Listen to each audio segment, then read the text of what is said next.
ফের পাওয়া গেল নিখোঁজ মৎস্যজীবীর ট্রলার।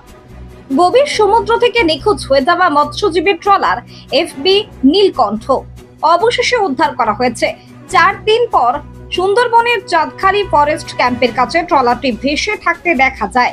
উত্তাল সমুদ্রে 4 দিন ভেসে থাকা ট্রলারটি বাংলাদেশ সীমান্তের কাছে চাঁদখালি জঙ্গলে অবস্থান করছিল, যা বন দপ্তরের কর্মকর্তাদের নজরে আসে।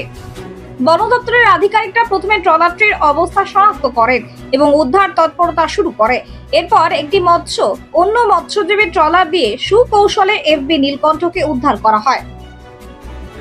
ট্রলারটা এই সময় চলে গেছে, তখন হাওয়া বাতাস কিছু নেই, তারপরে এরকম হাওয়া হবে বুঝতে পারেনি, তখন জাল টাল পেতেছে, ঝট করে এরকম পাখা ঘুরছে না। তারপরে একজনে টানলো, সে টেনে আর আনতে পারছে না। এখন কি ওদের কি খোঁজ পাওয়া গেছে? এখানেই আছে, পুবে চলে গেছে, ওটার ক্ষতি হবে না। কতজন আছে ট্রলারে? 19 জন। সব কি এখানেই বাড়ি? হ্যাঁ, দুজন লোক মানে বাইরে। তো কোনো কোস্টগার্ড বা কিছু কি তাদের? হ্যাঁ, কোনো যোগাযোগ করা গেছে? না, ওদের সাথে কথা বলা হয়েছে, মৎস্যজীবীদের সঙ্গে কথা হয়েছে। হ্যাঁ, তার কিরাম আছে কি বললো? ওদের সাথে পুরোই করা হয়নি, ওরা নিয়ে চলে গেছে বাইরে। এখন কোথায় আছে বা কি করছে? বাইরে আছে। কোথায় বাইরে বলতে কি গভীর সমুদ্রে? ওই তো সমুদ্রে, একদম সমুদ্রে। কি নাম ট্রলারটা? শ্রীহরি। কি নাম আপনার? কি নাম? আমার নাম অর্জুন দাস। আপনার কি হয়? ভাইপো। উদ্ধারকৃত মৎস্যজীবীদের নিরাপদে গোসাবা ক্যাম্পে নিয়ে আসা হয়েছে।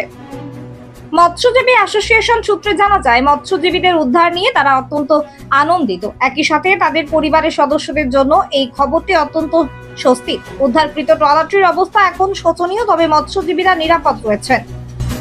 4 দিন ধরে যে ট্রলারটা নিখোঁজ ছিল 16 জন ফিশারম্যান সহ এফবি বাবা নীলকণ্ঠ, ওর আজকে সকালে একটা খবর পেলাম যে আমাদের যে গোসাবা যে আইল্যান্ডটা আছে, গোসাবা আইল্যান্ডের কাছাকাছি, যেমন আমাদের বাংলাদেশ এবং ভারতের বর্ডার, যেখানে বিএসএফরা পাহারা দেয়, ওটা হচ্ছে চাঁদখালি ফরেস্ট যে ক্যাম্প, ওই ক্যাম্পের কাছে একটা খাল আছে, ওটা হচ্ছে গুরুন খাল।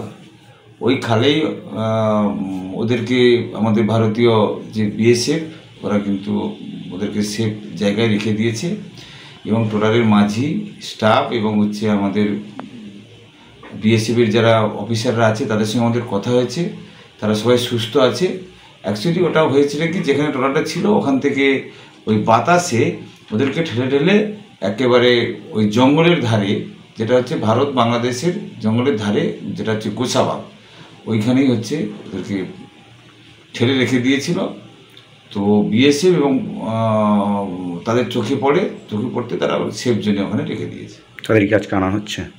হ্যাঁ, আমরা আবার ওখান থেকে আমরা তো সমুদ্রে যে ট্রলারগুলোকে পাঠানো হয়েছিল তারা তো অলরেডি মুভমেন্ট করছিল, তো এখন তাদেরকে ওই দিকে যেতে না বলা হয়েছে, খবরটা দিয়ে দেওয়া হয়েছে। আমরা আবার এই দিক থেকে যারা এই জঙ্গলের মধ্যে যারা রাস্তা চেনে সেই সব মাঝিদেরকে আমরা চিহ্নিত করে তাদেরকে পাঠানোর ব্যবস্থা করছি। উল্লেখ্য যে ট্রলারটি গভীর সমুদ্রে নিখোঁজ হওয়ার পর থেকে মৎস্যজীবী সংগঠন, বন দপ্তর এবং অন্যান্য সংশ্লিষ্ট কর্তৃপক্ষ উদ্ধার তৎপরতায় ছিলেন। চাঁদখালি ফরেস্ট ক্যাম্পের কর্মকর্তাদের সহায়তায় এবং অন্যান্য মৎস্যজীবীদের সাহায্যে এই সফল উদ্ধার অভিযান সম্পন্ন হয়েছে।